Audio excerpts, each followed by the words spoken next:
Olá, pessoal. Vamos dar início, então, ao nosso culto com esse período de louvor e adoração. Nós vamos ler na Carta aos Colossenses, capítulo 1, de 13 a 20. Diz assim a palavra do Senhor. Ele nos libertou do império das trevas e nos transportou para o reino do Filho do seu amor, no qual temos a redenção, a remissão dos pecados. Este é a imagem do Deus invisível, o primogênito de toda a criação, pois nele foram criadas todas as coisas, nos céus e sobre a terra, as visíveis e as invisíveis, sejam tronos, sejam soberanias, quer principados, quer potestades. Tudo foi criado por meio dele e para ele. Ele é antes de todas as coisas. Nele, tudo subsiste. Ele é a cabeça do corpo, da igreja. Ele é o princípio, o primogênito de entre os mortos, para, em todas as coisas, ter a primazia. Porque aprove a Deus que nele residisse toda a plenitude e que, havendo feito a paz pelo sangue da sua cruz, por meio dele, reconciliasse consigo mesmo todas as coisas, quer sobre a terra, quer nos céus. Vamos orar então, vamos orar ao Senhor com gratidão, elevar o nosso coração em adoração a Ele. Ó Senhor, louvamos o Teu nome, Senhor grande, Deus todo-poderoso, o Senhor que criou os céus e a terra, o Senhor que é o mantenedor de tudo que existe, o Senhor da vida, o Senhor nosso, o Deus forte, o Deus de poder. Glória ao Teu nome, Senhor. Que hoje, aqui, nós possamos, Senhor, bendizer o Teu nome e, assim, Senhor, Te agradecer por tudo que o Senhor tem feito por nós e por Tu ter feito com que nós estivéssemos, ó Senhor, inseridos, Senhor, na videira verdadeira, pudéssemos provar da Tua vida, Senhor, e de uma maneira eterna participar do Teu plano, Senhor. Louvamos o Teu nome porque Tu nos tiraste das trevas, Senhor, para a luz, para o reino do Filho do Seu amor. E por isso temos segurança e podemos cantar alegre ao Senhor, porque o Senhor, pelo sangue da sua cruz, nos redimiu. Glórias a Ti, Senhor. Bendito seja o Teu nome. Amém.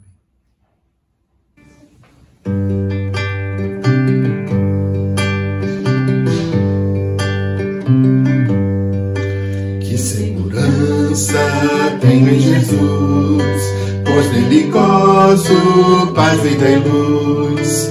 Com Cristo herdeiro, Deus me aceitou, mediante o Filho que me salvou. Conta essa história cantando assim: Cristo na cruz foi morto por mim. Conta essa história cantando assim: Cristo na cruz foi morto por mim.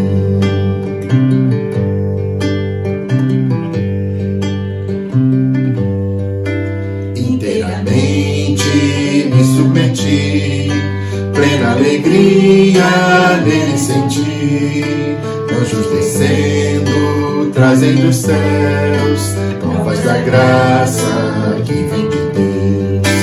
Conta essa história cantando assim: Cristo na cruz foi morto por mim. Conta essa história cantando assim: Cristo na cruz foi morto por mim.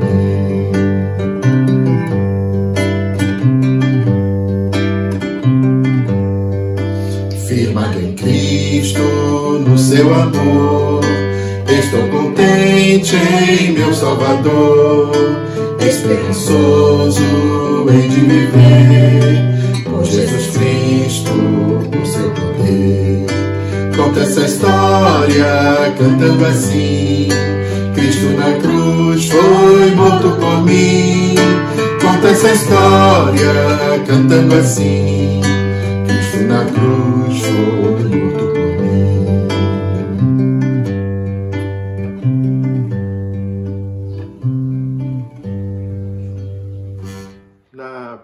carta de Pedro, capítulo 1, versículos 13 a 20, nós lemos assim: Por isso, cingindo o vosso entendimento, sede sóbrios, e esperai inteiramente na graça que vos está sendo trazida na revelação de Jesus Cristo.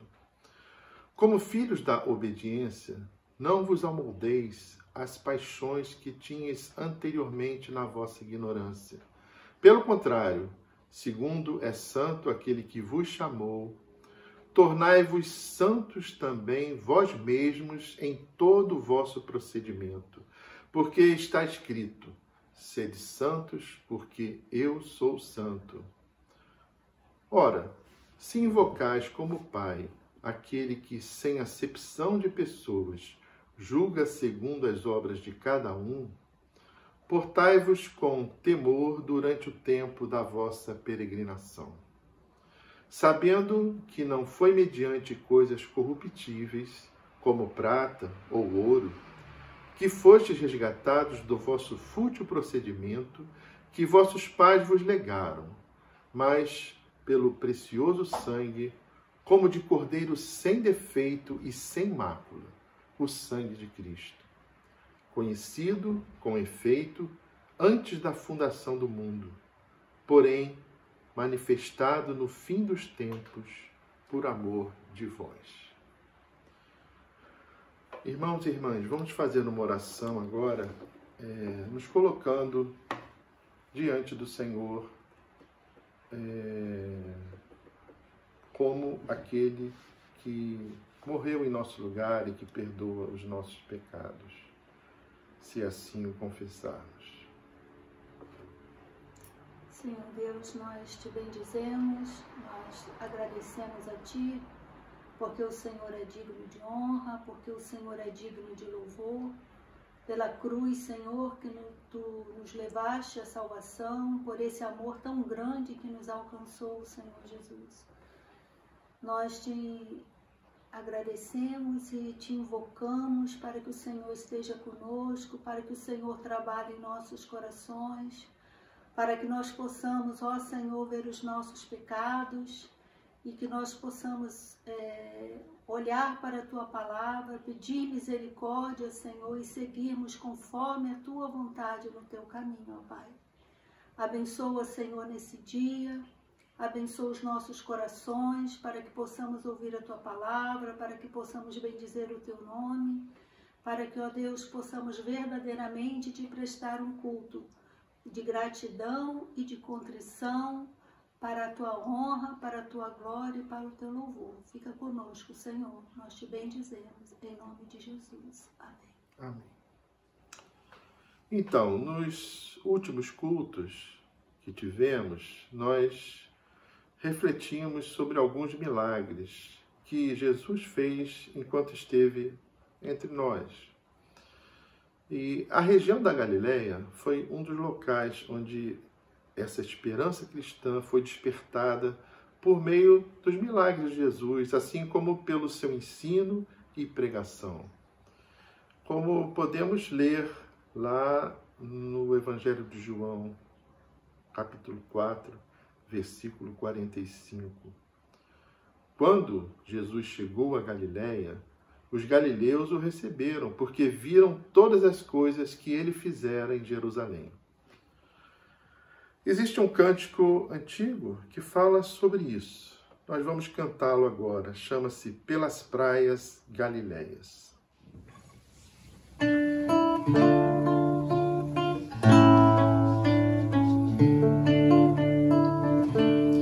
Pelas praias galileias vem Jesus. Pelas praias galileias vem Jesus.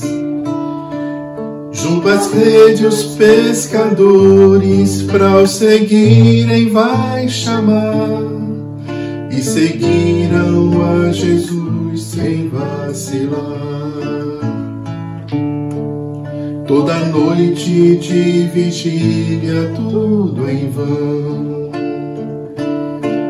Toda noite de vigília, tudo em vão. De Jesus lançai além vossas redes e achareis, e de peixes enchereis, logo os bateis. Assentados, muito cansados e famintos, assentados, muito cansados e famintos, Cristo toma o pão e o peixe, ora ao Pai e parte o pão, e alimenta com sobejo a multidão. Eu também seguir-te quero, meu Senhor. Eu também seguir-te quero, meu Senhor.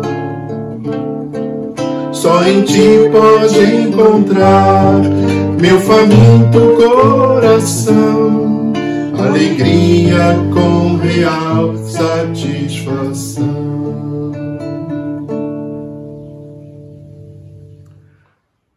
Irmãos, a salvação do nosso Senhor atingiu não somente aquele povo ali na Galileia, mas chegou também a Judéia, Samaria e até os confins da terra, como podemos ler no livro de Atos dos Apóstolos.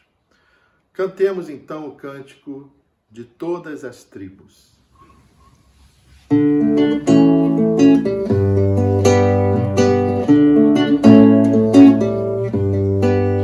De todas as tribos, povos e raças, muitos virão te louvar. De tantas culturas, línguas e nações, no tempo e no espaço, virão te adorar. Bendito seja sempre o Cordeiro, Filho de Deus, Raiz de Davi. Bendito seja o seu santo nome, Cristo Jesus, presente aqui.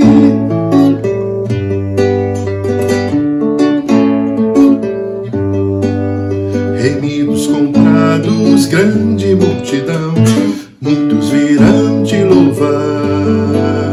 Povo escolhido, teu reino e nação, no tempo e no espaço, virão te adorar.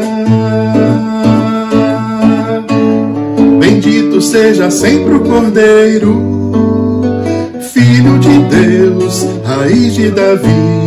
Bendito seja o seu santo nome, Cristo Jesus, presente aqui.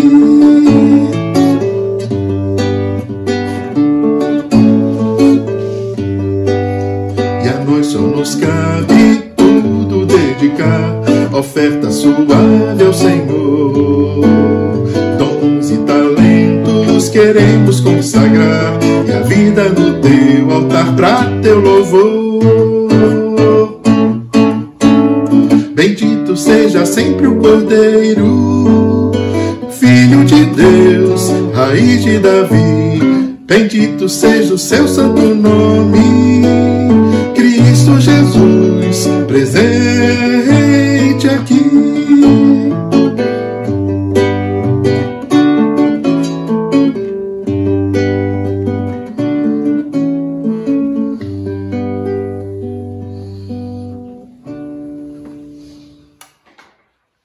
Jesus, enquanto caminhava com o povo e com os discípulos, ele ensinava que ele seria morto, que ressuscitaria e que voltaria ao Pai e nos enviaria o Espírito Santo como um penhor da nossa herança eterna. O Senhor Jesus nos garantiu a vida eterna.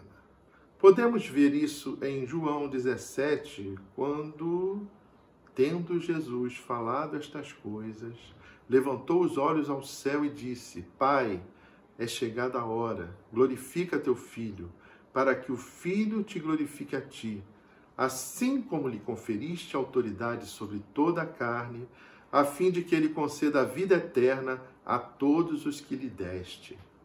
E a vida eterna é esta, que te conheçam a ti, o único Deus verdadeiro, e a Jesus Cristo, a quem enviaste. Louvemos então o Senhor com esse último cântico, porque vivo está.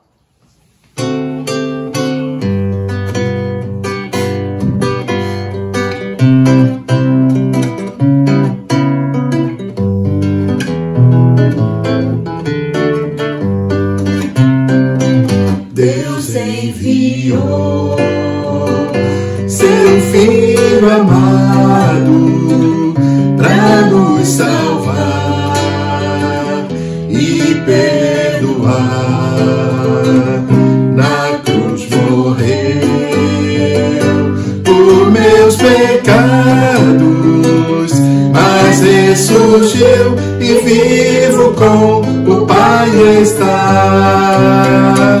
Porque Ele vive, posso crer no amanhã. Porque Ele vive, temor não há. Pois eu bem sei, eu sei que a minha vida está nas mãos do meu Jesus, que vivo está. E quando enfim chegar a hora em que a morte enfrentarei, sei que então terei vitória, verei na glória o meu Jesus, que vivo está. Porque Ele vive, posso crer no amanhã. Porque Ele vive, temor não há. Pois eu bem sei, eu sei que a minha vida está nas mãos do meu Jesus, que vivo está. Pois eu bem sei, eu sei que a minha vida está nas mãos do meu Jesus, que vivo está.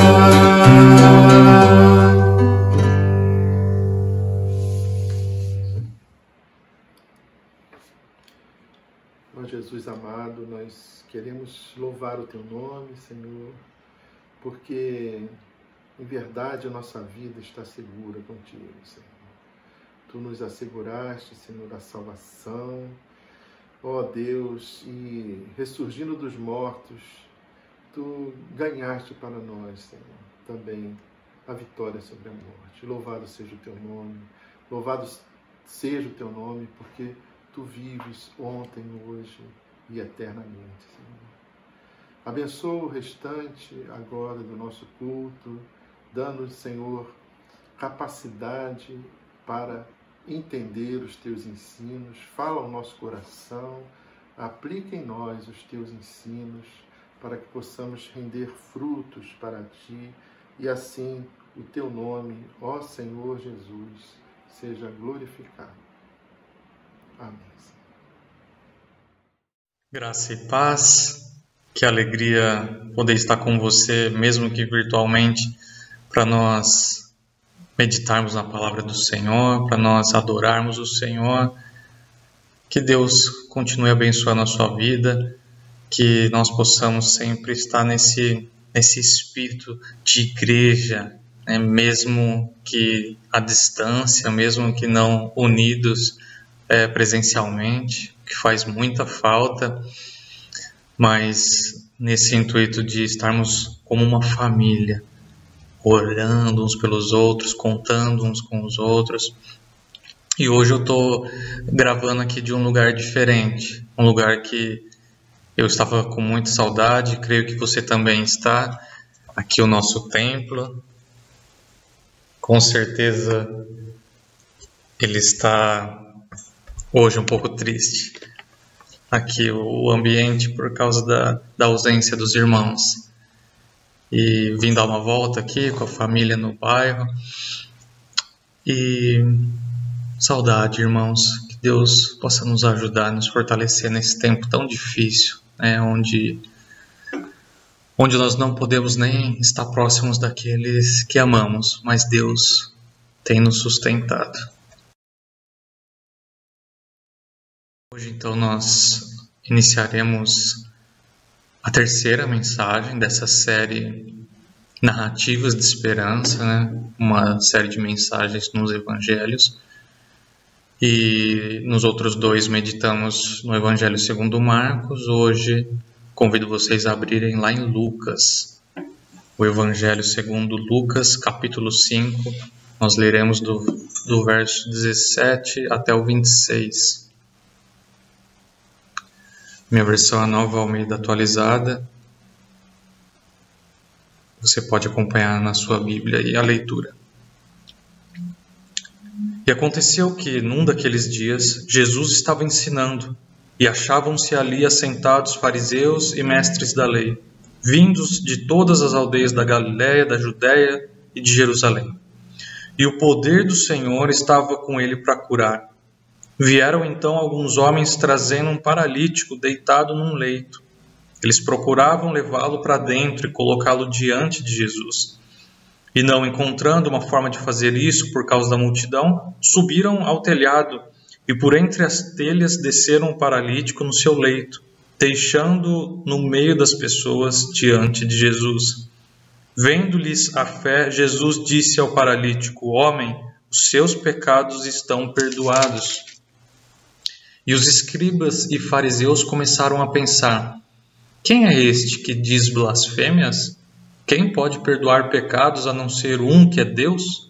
Jesus, porém, conhecendo os pensamentos deles, disse-lhes: O que vocês estão pensando em seu coração?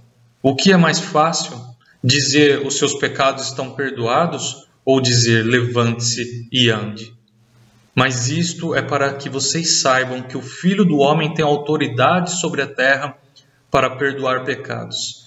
E disse ao paralítico: Eu digo a você, levante-se, pegue o seu leito e vá para casa. E imediatamente ele se levantou diante de todos e, pegando o leito em que até então estava deitado, voltou para casa, glorificando a Deus. Todos ficaram muito admirados, davam glória a Deus e, cheios de temor, diziam: Hoje vimos coisas extraordinárias. Vamos orar?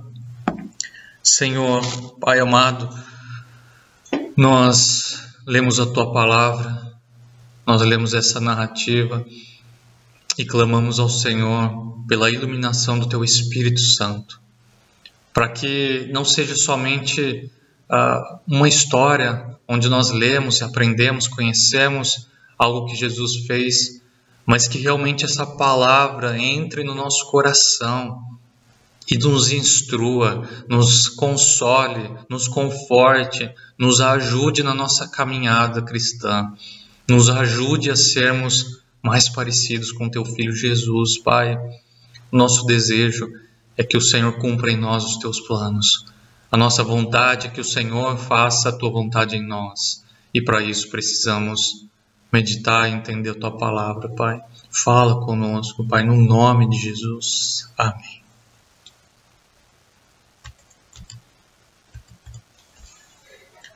O nosso texto começa de uma forma em que nós não conseguimos perceber quando que essa narrativa se dá. Começa assim: e aconteceu o quê? Num daqueles dias, ficando assim indefinido o tempo em que teria acontecido os feitos aqui narrados. Mas no texto paralelo em Marcos, e isso é muito importante quando estamos meditando num texto bíblico, a gente olhar se em alguma outra passagem, principalmente nos evangelhos, tem esses textos paralelos, né? A mesma história, só que escrita por outro autor. E no texto de Marcos, que o evangelista Marcos escreve, diz que foi dias depois de Jesus ter curado os 10 leprosos. E esse milagre que Jesus cura os 10 leprosos, ele está também aqui no nosso contexto, em Lucas. Quanto ao lugar, também Marcos vai nos ajudar, que Lucas não menciona. A gente sabe que aconteceu esse milagre numa casa em Cafarnaum, né, que por Mateus é chamado de a cidade de Jesus, Cafarnaum. Alguns dizem que foi até na casa de Pedro, mas não é especificado no texto e acho que não tem tanto valor nós ficarmos especulando sobre isso.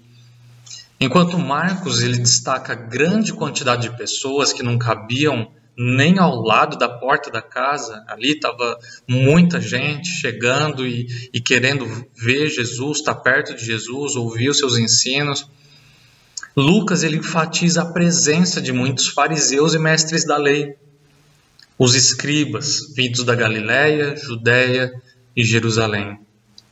No Evangelho de Lucas, essa é a primeira referência à seita judaica dos fariseus. Esses homens, eles faziam parte de um grupo separatista. Eles separavam-se dos gentios, dos publicanos, de pessoas que consideravam pecadores, até mesmo dos judeus, que eram indiferentes ao cumprimento rigoroso da lei e de suas tradições, conforme as suas próprias concepções.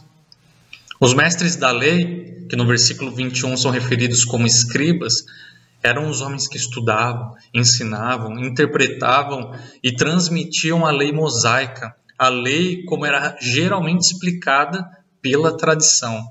E é importante dizer que quando os mestres da lei ensinavam, normalmente a lei real de Deus era ofuscada por suas tradições. Tudo indica que esses santarrões, entre aspas, se deixavam dominar pela inveja, ficavam profundamente perturbados vendo as grandes multidões que Jesus atraía e por causa do conteúdo que ensinava. Lucas então prepara o ambiente para narrar um conflito que se repete bastante dos evangelhos. De um lado temos os fariseus e mestres da lei, meros religiosos nutrindo inveja, desejo de acusar e destruir a boa reputação de Jesus, demonstrando não se importar com o próximo, mas somente com eles mesmos. E do outro lado está o próprio Jesus, transbordando compaixão, autoridade nas palavras e poder, demonstrando como se importa com o próximo. E apesar de estarem diante do Messias, que eles tanto aguardavam, os escribas e fariseus, eles não o reconheceram quando o viram e ouviram, e não creram na amplitude de seu poder e autoridade, como vindos de Deus. Os escribas e fariseus não creem no poder de Deus. Então muitas pessoas ali estão abarrotadas numa casa, ouvindo os ensinos de Jesus, e o narrador acrescenta que o poder do Senhor, o poder de Deus estava com Jesus para curar, antecipando o que Jesus estava para fazer. Alguns homens chegam perto da casa carregando um paralítico em uma cama. Marcos menciona que são 4 homens que estão tentando se aproximar de Jesus para pedir que ele cure o homem. Mas a multidão em volta e dentro da casa não permitiam que esses homens levassem o paralítico perto de Jesus. Esses homens não mediram esforços, não olharam para as dificuldades, resolveram entrar na casa pelo telhado. Naquele tempo, muitas casas tinham uma escada externa ao lado para subir na casa. Mesmo assim, descer aquele homem pelo telhado demandaria um grande empenho. Amarrar cordas e descê-lo devagar com todo cuidado. E eles abriram um espaço no telhado e desceram o paralítico bem diante de Jesus. E no verso 20, Jesus faz algo surpreendente. Todos estavam esperando que ele curasse o paralítico, mas o narrador diz que Jesus, vendo a fé deles, disse ao paralítico: homem, os seus pecados estão perdoados. Mateus e Marcos, eles registram que Jesus o chamou de filho, ressaltando a sua compaixão pelo homem. Todos que estavam ali na casa, inclusive nós, leitores, esperávamos que Jesus o curasse, mas ele faz algo inusitado, perdoa os pecados daquele homem. Então os escribas e fariseus começam a pensar: quem é este que diz blasfêmias? Quem pode perdoar pecados a não ser um que é Deus? E aí precisamos refletir sobre uma questão. Como o narrador sabe o que os escribas e fariseus estavam pensando? Mateus nos ajuda dizendo que eles estavam falando entre si, poderíamos dizer cochichando, sobre o que Jesus havia dito, que os pecados do paralítico estavam perdoados. E o versículo 22 diz que Jesus, conhecendo os pensamentos deles, lhes faz uma pergunta.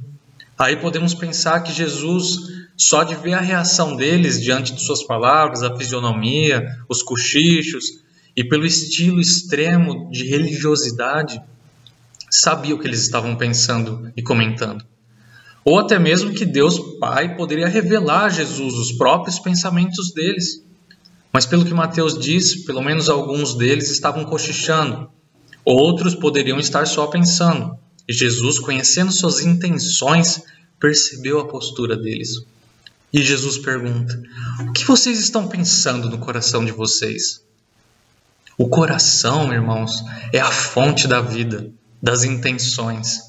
E Jesus sabia que os escribas e fariseus não estavam ali com o coração aberto, disposto a aprender e crer no poder de Deus operando através dele.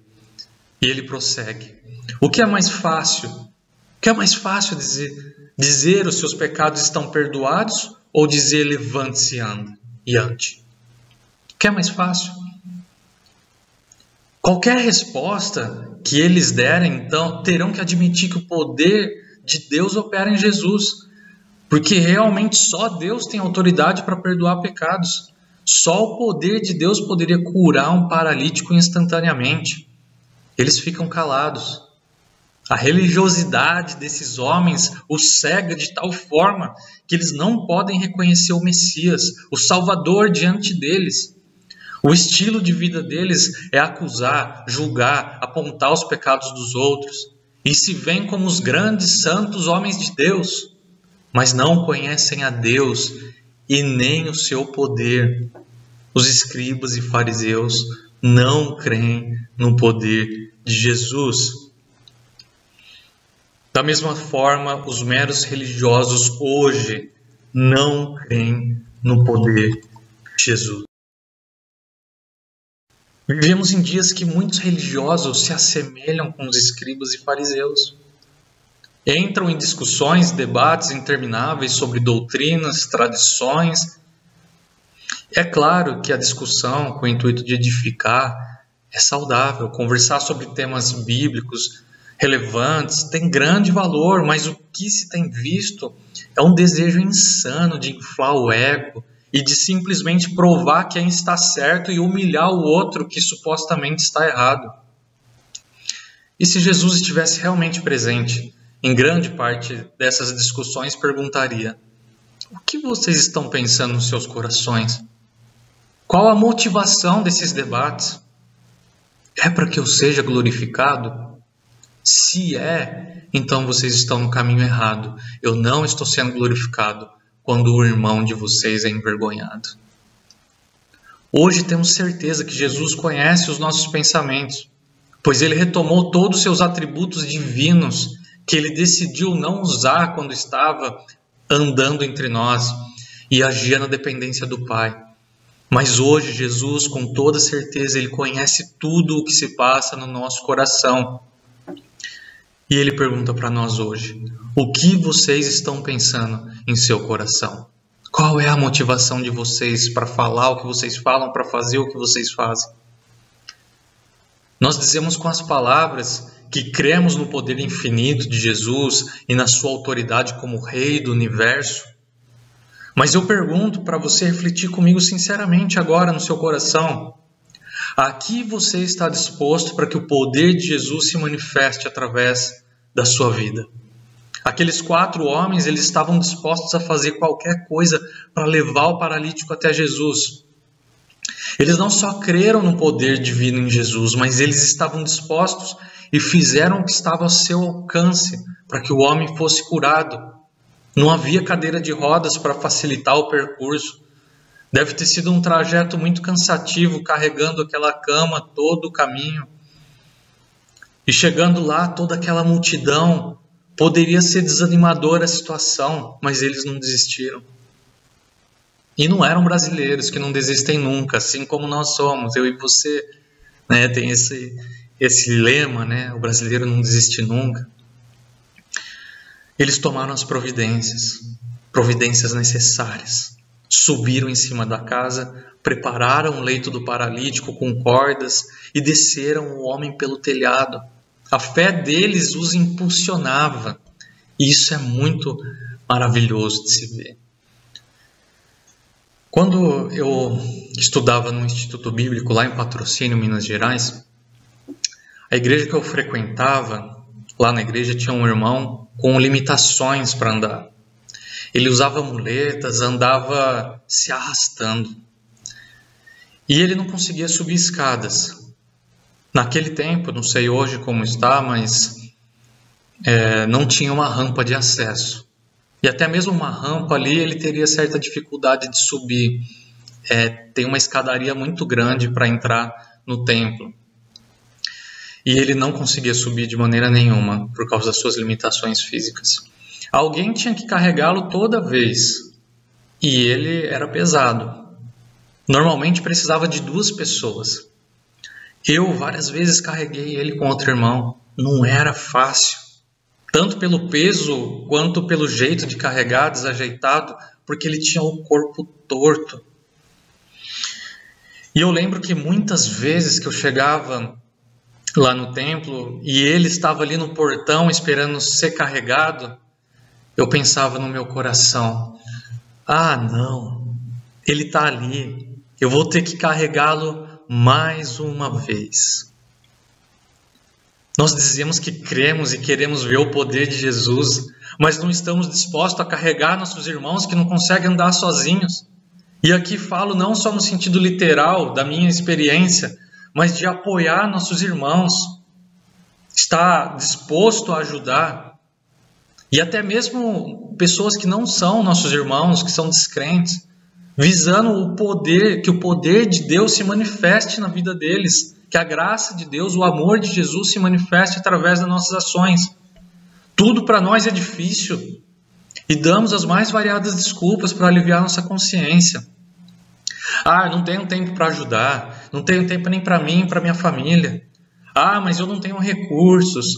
Ah, outra pessoa mais forte pode carregar aquele irmão. Ah, já tentaram de tudo. Aquele não tem jeito. Ah, fulana cresceu na igreja, conhece a palavra, mas não adianta falar, vive no pecado. E por aí vai. Desculpas, desculpas, desculpas. Quando vamos parar de dar desculpas? Mudar nossos olhares que estão focados somente em nós e nossas famílias, nas nossas necessidades, e focarmos em Cristo, levando esperança para o próximo, demonstrando que não somos meros religiosos, não somos crentes somente de falar. Quando entendermos realmente que carregamos o Espírito Santo de Deus e temos autoridade e dever de sermos embaixadores do Supremo Rei Jesus, creio que não seremos meros religiosos mais, mas experimentaremos o poder do perdão e da cura de Deus, primeiro na nossa vida, para depois levarmos isso à vida de outros.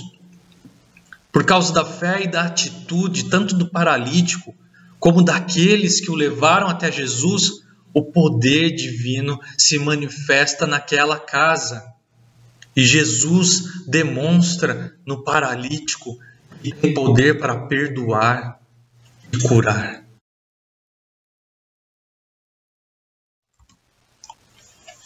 No versículo 24, Jesus diz: isto é para que vocês saibam que o Filho do Homem tem autoridade sobre a terra para perdoar pecados. A expressão Filho do Homem ela aparece aqui pela primeira vez em Lucas. E ainda aparecerá mais 24 vezes. É a designação que Jesus mais usa para falar de si mesmo. E tem uma conotação direta com os títulos Messias e Cristo, que significam ungido. Jesus é o ungido Filho do Homem e Filho de Deus, que veio como Salvador e resgatador da humanidade. Ele perdoou os pecados daquele homem, porque o homem não precisava somente de uma cura física, mas também espiritual. Jesus queria enfatizar que a fonte do sofrimento humano está na separação de Deus. E como Filho do Homem, Messias, o próprio Deus encarnado na pessoa do Filho, ele tem autoridade sobre a terra para perdoar pecados e salvar o perdido. Ele vê a fé daqueles homens que carregam o paralítico e mostra a todos que não só tem poder para curar o corpo, como já havia feito em outros milagres. Ele não é uma espécie de curandeiro, de médico espiritualista, mas ele cura o interior, ele cura totalmente, mudando a motivação do coração. Depois de aliviar a alma cansada daquele homem, chega a hora tão esperada, o alívio para o corpo. E Jesus diz ao paralítico: levante-se, pegue o seu leito e vá para casa. Aquele homem poderia ficar se perguntando: mas como assim levantar? Eu não posso levantar, eu não posso andar, eu tenho limitações físicas, tenho limitações nas minhas pernas. Mas aquele homem não pensou em nada, o homem não hesitou, ele não duvidou, ele não pensou duas vezes, mas ele colocou a sua fé em prática e se levantou imediatamente, crendo no poder de Deus em Jesus. Pegou a sua cama e foi para casa, glorificando a Deus. Alegre de corpo e alma, alegre totalmente. Jesus mudou a vida daquele homem, agora sem limitações físicas para se locomover e com a sua consciência tranquila por receber o perdão de Jesus. Ele poderia viver para glorificar a Deus e já estava vivendo. E todos ficaram muito admirados. Eles davam glória a Deus também e, cheios de temor, diziam: hoje vimos coisas extraordinárias. Os milagres de Jesus realmente são extraordinários. O poder de Deus nele é extraordinário. Toda a sua vida e obras são extraordinárias. Principalmente sua obra redentora, que encontra na morte de cruz o ápice de algo que já vinha sendo revelado desde o princípio. Deus atua com poder para a salvação de seu povo. Jesus, ele não é somente um grande exemplo, um mártir ou mais um profeta, ele é o próprio Deus, uma das pessoas da Trindade Santa. Ele abriu mão da glória e da alegria que lhe eram devidas na eternidade para se encarnar e viver a humanidade perfeita. A humanidade em todo o seu potencial. Ele é o segundo Adão e não tem possibilidade nenhuma de ser corrompido. Ele viveu de forma sacrificial, como servo, apesar de ser Senhor, majestoso.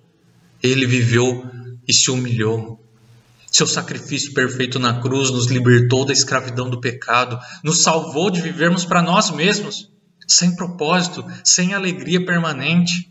Jesus abriu um novo e vivo caminho para que eu e você tivéssemos acesso ao trono da graça de Deus, para que nos relacionássemos com Deus e não simplesmente para que tivéssemos um compromisso religioso com uma organização. Ele quer demonstrar o poder dele curador e manifestar a sua graça perdoadora através de nossas vidas. Jesus demonstra em nós que tem poder para perdoar e curar. Um dia andávamos à deriva pelo mundo, no belo estilo deixa a vida me levar, sem compromisso, sem rumo, sem propósito, sem algo a mais para viver e lutar, sem esperança na vida, sem esperança após a morte. Achávamos que éramos pessoas boas, que o importante era ser feliz, é o que dizem por aí, o importante é ser feliz. Mas a nossa alma estava cansada, aflita por causa do pecado. Éramos como ovelhas que não têm pastor e nada por melhor que fosse trazia satisfação plena. Até que um dia Jesus veio até nós. Ouvimos a sua palavra penetrante que rasgou o nosso coração e nos mostrou quem realmente éramos, pecadores, necessitados de conhecer a Deus. Nos arrependemos, deixamos o Senhor guiar nossos passos, ganhamos uma nova família, a família da fé. A igreja é o corpo de Cristo na terra. Jesus não está andando como um homem pela terra, como fez há 2000 anos atrás. Ele está entronizado nos céus, é o cabeça da igreja. A mente é dele, a sabedoria vem dele, o poder vem dele, todas as coisas vêm dele, mas a manifestação do poder de Jesus se dá pela igreja, pelas nossas vidas. Falando dessa forma, você crê? Você crê que é através da sua vida que Jesus manifesta o poder dele? Crê que a sua vida pode ser um instrumento de Deus para salvar e curar as pessoas? Precisamos crer, irmãos, porque Deus está perdoando pecados agora. Nesse momento, alguém está crendo no Evangelho de Jesus e se arrependendo, porque alguém se dispôs a falar do Evangelho. Deus está curando pessoas de suas enfermidades porque alguém está orando com fé e o poder de Jesus tem se manifestado. A igreja não pode se restringir de maneira nenhuma a assistir cultos, participar de eventos. Jesus não entregou sua vida na cruz, ele não morreu por isso, mas ele morreu e ressuscitou para que o Espírito Santo fosse derramado sobre nós, pudéssemos ser seus embaixadores, proclamadores do Evangelho poderoso de Cristo que salva e cura. Você pode ser instrumento de Deus hoje, salvando um casamento em ruínas, levando esperança para alguém de luto, chamando ao arrependimento alguém que não conhece verdadeiramente Jesus e o seu poder. Irmão, você pode olhar a crise mundial com um olhar totalmente pessimista. Você pode ficar lamentando, chorando, não fazendo nada de útil e esperando que Deus acabe logo com essa pandemia. Eu também quero e desejo que acabe logo, mas não podemos ficar travados. Você deve olhar para tudo isso, eu devo olhar para tudo isso como uma grande oportunidade de testemunhar o poder salvador e curador de Jesus, mesmo diante das grandes tribulações. Lembre-se, você não está sozinho. Você tem Cristo ao seu lado, você faz parte da igreja do Senhor. Não lute só. Talvez você não consiga fazer o que gostaria sozinho, e não tem problema nisso. Podemos fazer juntos. Nós não precisamos carregar o fardo uns dos outros só nós individualmente, mas nós podemos fazer isso juntos. Nós podemos carregar uma pessoa e levá-la aos pés de Jesus, mas será necessário empenho, esforço, dedicação, abnegação e principalmente firmar a fé em Jesus com o objetivo de glorificar a Deus. Esse é o nosso objetivo de vida, irmãos. Não só como igreja, mas como pessoas, como humanos. Nós reencontramos o sentido da vida em Cristo, que é o sentido da humanidade, que é o homem perfeito. Mas não esqueçamos que Ele é o Rei glorioso, majestoso, que está governando todas as coisas e que em tudo nós precisamos dar graças. Que Deus possa abençoar a sua vida, meu irmão, minha irmã. Que Deus abençoe a nossa igreja. Vamos orar mais uma vez. Pai Santo, nós exaltamos o Senhor. Nós glorificamos o Teu nome. Te agradecemos, especialmente pela salvação em Jesus Cristo, pela obra redentora, pela vida, pela missão que Jesus cumpriu de maneira perfeita e pelo sacrifício na cruz, que nos traz, ó Pai, a salvação, a vida eterna, porque Ele não permaneceu morto, Ele ressuscitou e há de ressuscitar a nós também, e viveremos com o Senhor na glória eternamente. Mas não queremos somente ficar esperando esse dia chegar. Nós não queremos ser meros religiosos que somente assistem cultos, participam de eventos religiosos. Nós queremos fazer a diferença no mundo, Pai. Queremos levar o poder de Jesus e a cura que o Evangelho proporciona através das nossas vidas. Pai, faz da Tua igreja instrumento de cura e de salvação. No nome de Jesus, guarde a cada um, Pai. Protege as famílias, livra-os de todo o mal, traz esperança ao coração de cada um. E se alguém está fraco, se alguém está precisando de ajuda, que possa ter a certeza de que pode contar com a igreja do Senhor e primeiramente com o Senhor mesmo, que dá o acesso ao Teu trono, porque Jesus abriu esse caminho. Obrigado, porque podemos falar com o Senhor, ter um relacionamento contigo. Obrigado pela Tua palavra, que nos instrui, nos anima, nos orienta, nos consola e nos conforta. Que o Senhor possa nos ensinar diariamente, cuidar de nós e ser, ó Pai, o Senhor é esse Pai maravilhoso e zeloso. Obrigado, Pai, por isso, por cuidar de nós, apesar dos nossos pecados, apesar das nossas falhas. Obrigado, Senhor. Louvado seja o Senhor, glorificado seja o nome de Cristo, no nome de Jesus. Amém.